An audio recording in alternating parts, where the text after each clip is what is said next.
Hello दोस्तों, channel में आपका स्वागत है। तो आइए देखते हैं निफ्टी और बैंक निफ्टी जो है अगले वीक यानी कि 13 जून से 17 जून 2022 में कहां पर मोमेंटम कर सकते हैं और क्या क्या इंपॉर्टेंट लेवल्स हो सकते हैं। तो देखिए दोस्तों, ये जो है निफ्टी का वीकली टाइम फ्रेम का चार्ट है और वीकली टाइम फ्रेम के चार्ट पर अगर मैं देखूं, अगर मैं क्लोजिंग बेसिस के चार्ट में जाऊं तो दोस्तों ये जो क्लोजिंग बेसिस वाला चार्ट होता है बहुत ही इंपॉर्टेंट होता है। तो एक मैं ट्रेंड लाइन ड्रॉ करता हूं और एक ट्रेंड लाइन नीचे की साइड ड्रॉ करता हूं। तो दोस्तों देखिए, ये जो है ये चैनल जो है फॉलो किया जा रहा है और मैं देखूं यहां पर जो है निफ्टी ने एक इन्वर्टेड हैमर कैंडल बीच में बनाई है। तो अब क्या है, जो वर्ल्ड मार्केट की सिचुएशन है, ग्लोबल मार्केट की सिचुएशन है, उसके हिसाब से जो है निफ्टी जो है अगले वीक में यहां पर इस ट्रेंड लाइन को टच करने के लिए आ सकता है और ये जो एरिया है एक बहुत स्ट्रॉन्ग सपोर्ट जोन है। तो जैसे ही इस ट्रेंड लाइन को अगर ये टच करता है तो हम बाय की पोजीशन बना सकते हैं। तो वो बाय की पोजीशन कहां पर बनेगी? वो पोजीशन बनेगी 15,600 से लेके 700 की रेंज में। इस लो को काटने की इस बार पूरी संभावना है। थोड़ा सा नीचे आएगा लेकिन फिर से ऊपर जाने की भी पूरी संभावना है। तो लो भी कटेगा और वापस ऊपर भी जाएगा। तो मुझे उम्मीद है इस ट्रेंड लाइन को टच करके जो निफ्टी है ऊपर की तरफ अपनी जर्नी रिज्यूम कर सकता है। और अगर ये चैनल तोड़ के नीचे आ गया तो फिर जो है फॉल खुल जाएगा, फिर हम नीचे के लेवल्स की ओर जा सकते हैं, जिसकी संभावना मुझे तो अभी दिखाई देती नहीं है। तो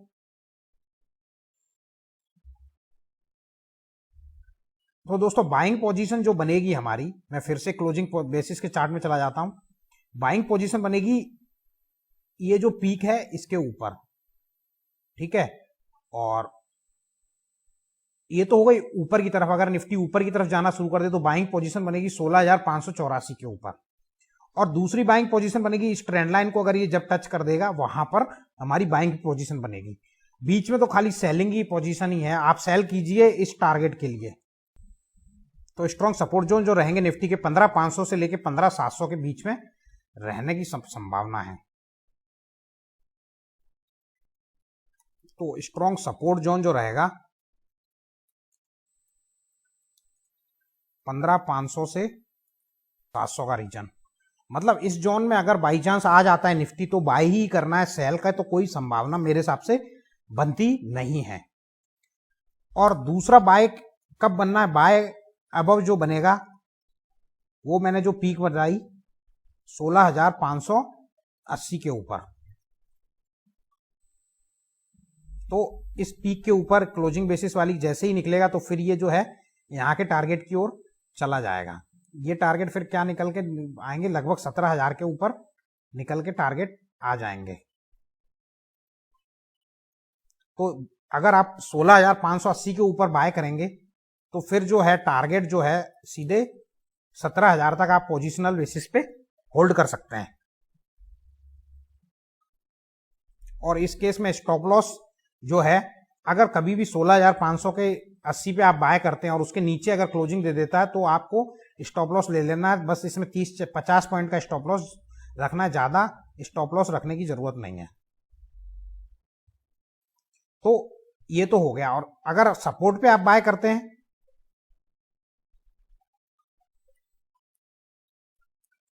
if you buy in range of 15,500 से 700 तो फिर जो है पहला टारगेट जो हो जाएगा हमारा 16,000 हो जाएगा। दूसरा टारगेट जो हो जाएगा 16,300 हो जाएगा।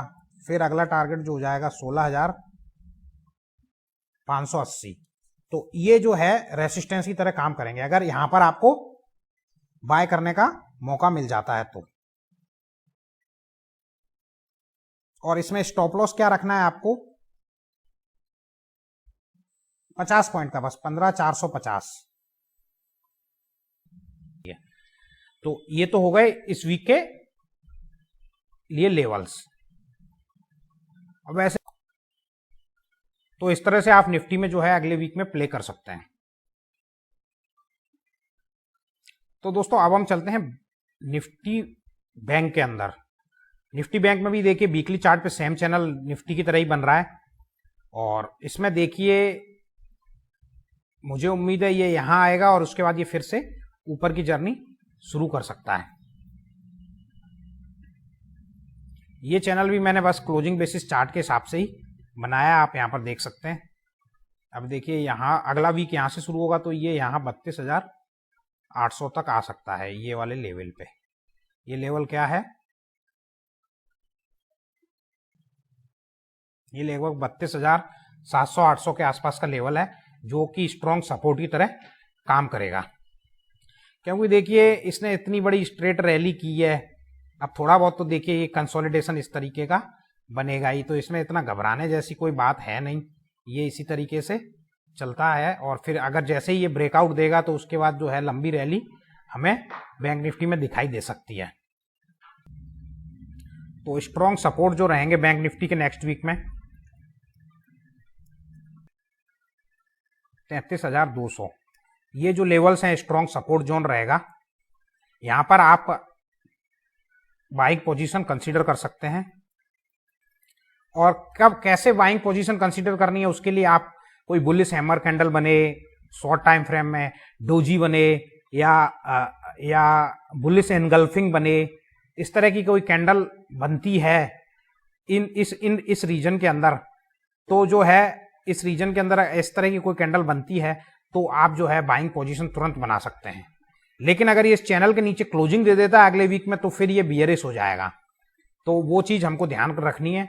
और यहां पर बाय करने के बाद मुझे लगता है ये फिर से ये जर्नी शुरू कर देगा ऊपर की तरफ, तो जो टारगेट फिर इसमें काफी लंबे बनेंगे। आप फ्यूचर बाय करके रख सकते हैं, 36,000 के टारगेट फिर बन जाएंगे अगर इस रीजन में अगर आप बाय कर लेते हैं। देखिए बढ़ेगा तो जिग जैग करके ही, ठीक है ना। इन पोजीशंस पे आप बाइंग कंसीडर कर सकते हैं, और चैनल के नीचे बस क्लोजिंग नहीं होनी चाहिए, और इस तरीके से आप अगले हफ्ते में प्ले कर सकते हैं। सेलिंग के लिए तो मैं क्या ही बोलूं, मार्केट तो डेली गैप डाउन ही खुल रहा है, तो गैप डाउन के बाद सेलिंग करना भी सही नहीं रहता, अगले दिन क्या होगा किसी को पता चलता नहीं है। लेकिन अगर यहां पर आ जाता है अगले वीक में तो आप बाय पोजीशन बना सकते हैं।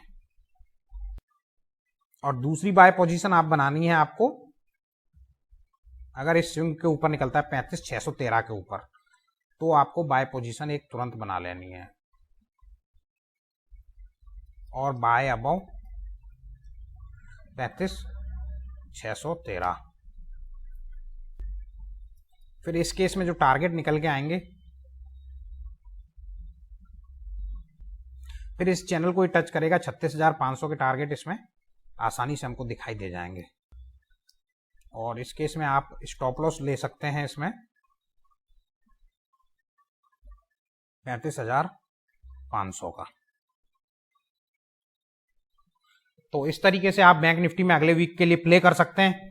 और सेलिंग का देखिए इसलिए नहीं दे रहा क्योंकि सेलिंग आजकल क्या है, मार्केट बहुत वोलेटाइल है, वो गैप डाउन खुलता है फिर वहीं रह जाता है दिन भर, तो पता चलता है नहीं कि किस तरीके से उसमें प्ले किया जाए सेल के लिए, क्योंकि ग्लोबल पोजीशन बहुत खराब है। लेकिन अगर इन लेवल्स आपको दिखाई देते हैं अगले वीक में तो आप बाय पोजीशंस कंसीडर कर सकते हैं, नहीं तो मार्केट को दिन भर अवॉइड करना ही सही है, वही सही रहेगा। नहीं तो बार बार ट्रेड करोगे, फटका बुक करोगे और कुछ होना जाना है नहीं।